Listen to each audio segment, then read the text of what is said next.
YSR Congress party office నుంచి వాసిరెడ్డి పద్మ మాట్లాడుతున్నారు. ఇప్పుడు లైవ్ చూద్దాం. మీడియా కొన్ని పత్రికలు కొన్ని ఛానల్స్ సిబిఐ దర్యాప్తు పేరుతోటి విజయసాయిరెడ్డి గారిని ఏమేమో అడుగుతున్నారో లేకపోతే ఈయన సిబిఐ అధికారులకు సంబంధించిన చుక్కలు చూపిస్తున్నారని ఇట్లాంటి ఒక కథనాన్ని మళ్ళా ఎటువంటి మార్పు లేకుండా వండి వార్చడం అనేటటువంటి జరుగుతుంది.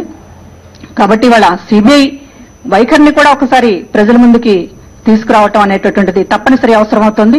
ఇవాళ సిబిఐ నిష్పాక్షికంగా వ్యవహరించడం లేదు. ఒక రాజకీయ ఒత్తిళ్లతో సిబిఐ పనిచేస్తోంది అనడానికి జగన్ గారి కేసుల్లో జరుగుతున్నటువంటి సిబిఐ చేస్తున్నటువంటి దర్యాప్తు తీరు కానివ్వండి, మీడియా సంస్థలకు సంబంధించినటువంటి కథనాల మీద నోరెత్తనటువంటి పరిస్థితి కానివ్వండి, లేకపోతే విజయసాయిరెడ్డి గారు వేసినటువంటి లేఖకి కనీసం స్పందించలేకపోవడం కానివ్వండి, ఇవన్నీ కూడా సిబిఐ వైఖరిని కూడా తప్పుపట్టాల్సినటువంటి పరిస్థితి ఏర్పడుతోంది. ప్రయత్నం చేస్తున్నారు అంటున్నాం. ఈడీ ప్రభావితం అవుతుందో లేదు అనేటటువంటిది కాదు, మీడియా యొక్క వాళ్ళ కోరిక ఎలా ఉంది అనేటటువంటిది ఎక్స్పెక్ట్ చేస్తారు.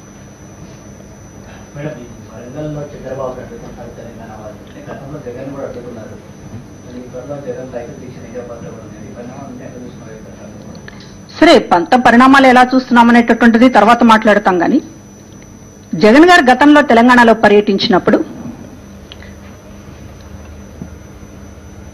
బాగా భావోద్వేగాలు ఉన్నటువంటి పరిస్థితుల్లో ఎక్కడ ఒక చిన్న కానిస్టేబుల్ కూడా కనపడినటువంటి పరిస్థితి లేదు. ఈ రోజున వైఎస్ఆర్ కాంగ్రెస్ పార్టీ ఆ రోజున జగన్మోహన్ రెడ్డి గారి టూర్లో అంతకుముందు తెలంగాణకు సంబంధించినటువంటి దాంట్లో బాగా ఉవ్వెత్తున్న తెలంగాణలో ఒక సెంటిమెంటు, అదేవిధంగా ఉద్యమాలు జరుగుతున్నటువంటి పరిస్థితుల్లో జరిగినటువంటి పర్యటన మళ్ళా ఈ నెల ఆయన 3 రోజుల పాటు రైతు సమస్య మీద నిజామాబాద్ లో దీక్ష కూడా చేస్తున్నారు. కానీ ఇవాళ చంద్రబాబు నాయుడు గారి పర్యటనకి రాష్ట్ర ప్రభుత్వం పూర్తి స్థాయిలో ఆయన టూర్ ని సక్సెస్ చేయటానికి కంకణం కట్టుకున్నట్లుగా ఒక భారీ పోలీసుల్ని మోహరించి, బలగాలను మోహరించి, ముందుగానే నాయకుల్ని అరెస్టు చేయించి, అంటే రాష్ట్ర ప్రభుత్వం పూర్తి మద్దతుతోటి ఈ రోజున పంపుతున్నటువంటి తీరు చూస్తుంటే చంద్రబాబు నాయుడు గారికి ఈ ప్రభుత్వం ఎంత గట్టి భద్రత, ఎంత గట్టిగా కొమ్ము కాయాలో నిర్ణయించుకున్నట్లుగానే తెలుస్తోంది. ఇంకొక విషయం, ఈ రోజున తెలంగాణ ప్రజలకి చంద్రబాబు నాయుడు గారి మీద ఎటువంటి సానుభూతి కానీ ఎటువంటి అభిమానం కానీ లేదు. ఎందుకంటే ఇవాళ రైతుల సమస్యల మీద ఆయన మాట్లాడుతున్నారు. కానీ తెలంగాణలో మెట్ట ప్రాంతం ప్రధానంగా అక్కడ రైతులకు సంబంధించి తన 9 ఏళ్ల పాలనలో తెలంగాణ రైతులకు సంబంధించి మేలు చేసేటటువంటి ఒక్క కార్యక్రమాన్ని కూడా, చిన్న కార్యక్రమాన్ని కూడా ఆయన చేపట్టలేదు.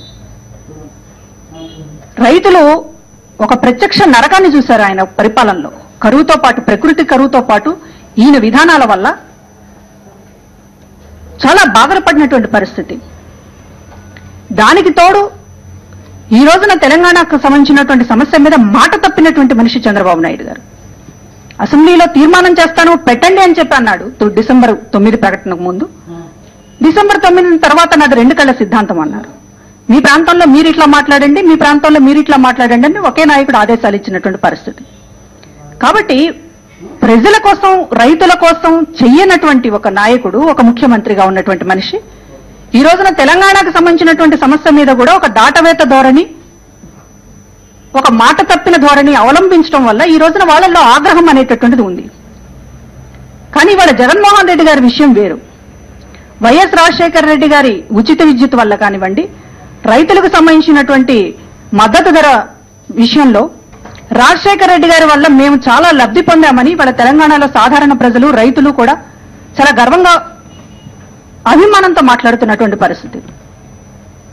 తెలంగాణకు సంబంధించినటువంటి విషయంలో ఈ రోజున అన్ని రాజకీయ పార్టీలు ఎలా ఉన్నాయో ప్రజలు గమనిస్తూనే ఉన్నారు.